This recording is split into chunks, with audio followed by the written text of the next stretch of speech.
Welcome to another story written by Oracle 1. The Compass That Lied. Episode 3. The Point of No Return. The sky began to unright itself. It did not tear or shatter. It forgot. Colors thinning, clouds losing cohesion, floating islands blurring at the edges like half-remembered dreams. Bridges of light flickered and collapsed into sparks that drifted upward instead of falling, vanishing into a sky that no longer knew which way was down. The compass screamed, not aloud, but inside Illyra's bones. She clutched it against her chest as the deck beneath her boots fractured, stone peeling away into slow-motion ruin. Jax shouted orders she could barely hear.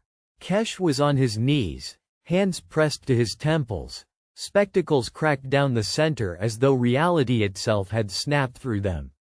"That thing," Jax yelled, pointing at the sky, "is coming through us." The correction descended. It had no form, only intention. A vast alignment force, smoothing contradictions, erasing places that should not exist.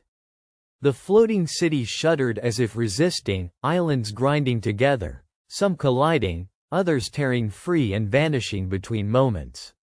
Illyra understood then. The compass wasn't broken. It was hungry. Every impossible place they had visited, every road that shouldn't have been taken, every deviation from the agreed-upon map of the world, it fed on those. It led people to errors so it could consume them. To make the world simpler, she whispered. The compass flared in response, its glass face spider webbing with light. The needle spun faster, no longer a line but a ring, an eye. Kesh looked up, terror and wonder mingling on his face. "Captain, it's not choosing where to go." He swallowed hard. "It's choosing what stays." The correction pressed closer. The sky city groaned, inverted spire finally snapping loose, drifting upward like a severed limb. Whole islands dissolved into haze, as if they had never been. Jax grabbed Illyra's shoulders. "You brought us here. You fix this." She met his gaze, and for the first time, she saw not trust, but acceptance. He knew. They all did. The compass had chosen her because she was already lost. Illyra stepped away from the crew and toward the crumbling center of the city. Each step felt heavier, as though gravity itself was deciding whether to remember her. The compass burned, not painfully now, but insistently, like a pulse. The voice returned. Not the custodian. Something older. "You have followed every direction I denied." The air vibrated with meaning rather than sound. "You have reached the place where paths end." "I didn't choose this," Illyra said aloud. "No one ever does," the compass replied. "That is the lie." She reached the edge of the platform. Below her was nothing but cloudless sky, pure, endless blue that curved strangely, as if space itself were folding inward. "Tell me the truth," she demanded. "What happens if I do nothing?" "Then the world heals," the compass answered. "The sky cities vanish. The jungle never existed. The crew forgets you. Time aligns." Her chest tightened. "And if I interfere?" The needle slowed. "Then the wound remains." Images flooded her mind. Floating ruins stabilizing, new paths opening between impossible places. Maps rewritten. Directions multiplying. A world less certain, but more alive. And herself. Not aging. Not dying. Anchored between directions, neither here nor gone. A living compass point. A lie made permanent. Jax's voice cut through the visions. "Illyra." She turned. The crew clung together on a fragmenting island. The wayward star visible far below through thinning clouds, already beginning to fade, its existence unraveling as the correction advanced.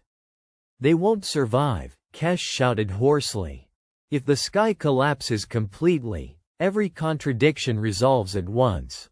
We'll be erased." The compass pulsed warmly. "They are not necessary," it whispered. "You are." Illyra laughed, a short, broken sound. "That's the cruelest thing you've said." She raised the compass high. For the first time since she'd taken it, the needle stopped. It pointed at her heart. I decide, she said. And she twisted the compass open. The glass shattered, not outward, but inward, collapsing into light that poured into her chest. Symbols burned across her skin, the same spirals that had marked the city, the jungle, every impossible place she'd walked. The compass screamed. The correction faltered. Ilra felt direction tear through her, north and south, up and down, before and after, threading into her bones. She became an axis, a living contradiction, anchoring the sky to the world below. The floating islands stopped dissolving. They settled, not falling, not rising, finding balance in relation to her. The correction recoiled, its purpose suddenly unclear. It pressed against Ilra like a tide against a cliff, testing, then withdrawing. Reality held. Ilra screamed, not in pain, but in effort, as she drove the final choice home. Go, she shouted to the crew. While you still remember me. Jax stared at her, eyes blazing. Not without. The sky folded. Light flared. When it faded, the crew of the Wayward Star stood on their deck, sails snapping in a familiar wind. The sea rolled calmly beneath them. The horizon was empty. No jungle. No floating city. No impossible sky. Kesh staggered, clutching the rail. We were somewhere else. Jax frowned, rubbing his temples. Captain Vance. The name slipped away. He shook his head. Never mind. Above them, far beyond sight, a new constellation formed, subtle, easily overlooked. Not stars, but points, arranged in no known pattern. And at its center, Ilra Vance stood in a sky that was neither up nor down, breathing air that tasted of memory.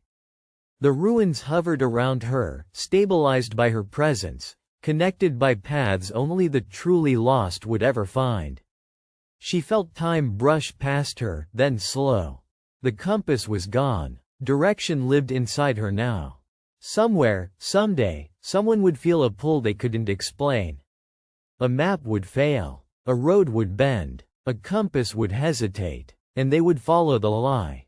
Ilra smiled sadly and turned toward the endless sky, guarding the places that should not exist, so the world could remain vast enough to wonder. For more stories, like and subscribe.